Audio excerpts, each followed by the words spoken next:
I knew this was going to happen because I had 3 words and now I need to remember what they were. Adventure. Survival. And Windbound for me is probably about exploration, discovery, and adventure. Ancient? No, I'll go with mystic.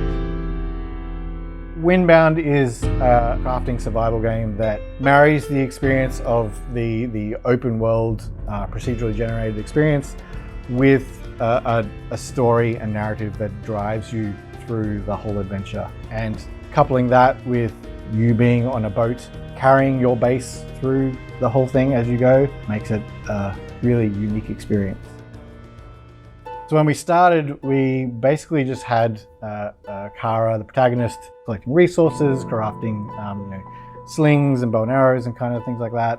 That was great, but at some point, Mitch looked out onto the ocean that was surrounding the island and said, well, I kind of want to go out there. So at the beginning of the game, Kara finds herself shipwrecked and basically just needs to survive. She comes from a people who have made their living off the land. They're hunters and gatherers, but then they also, just as much as important as the land to them is the sea. We wanted her to be a character that was able to survive in the situation. She isn't completely out of her depth. So when she washes up on shore, she knows what she needs to do to hunt and gather food to survive. She knows the resources she needs to start crafting her initial canoe and to start crafting sails and to eventually get off that first island onto the next and the next until she can eventually make her way back to her family.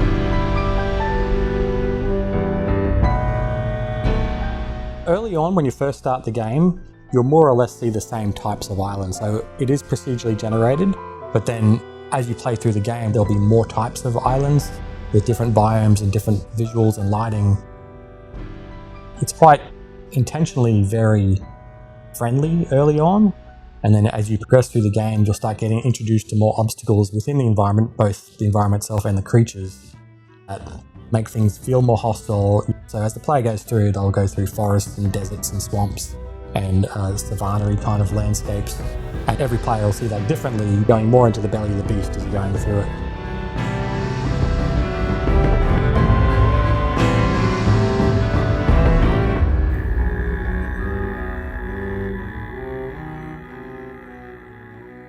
When we initially came up with the idea with the boat, I'd been going out on a few sailing adventures with my brother on a lake near his place. And as soon as we mentioned the idea of putting a boat into the game, I immediately wanted to try and replicate having that experience of really raising and lowering the sails and tightening the sails in and out.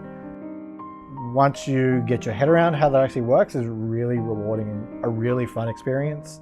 The boat was a great way to have players be able to still get that level of commitment and investment in something that they care about and rely on, but also be able to not feel tied down to one single location. Obviously there are still risks involved, like you've got reefs and you've got rocks and you've got waves and all that sort of thing, which don't play nice with a boat, but you're never tied down to one place. You rely on your boat to not only collect resources, but it's also your way to get back home, ultimately. Working on the creatures especially, I think is probably my favourite part, as well as being the most challenging. They've all got this level of kind of a bit of familiarity, but they're also very obviously distinct and different from the things you might expect to see. The blink, the sort of little rabbit thing, that's actually just me going like, and you speed it up, you get this sort of thing. Rather than being covered in regular fur, you'll see on their ears, they've got like these sort of, we call them blink fronds. They're almost like a feathery type of thing. And you'll use that for crafting your arrows and things like that. Pond wampers, which will fire toxic sort of sludge at Kara and temporarily poison her or anything else that's around. It's got this big burp, it does. And so I actually had to do this sort of sound and slow that right down. And then it sounds like this giant, tremendous burp.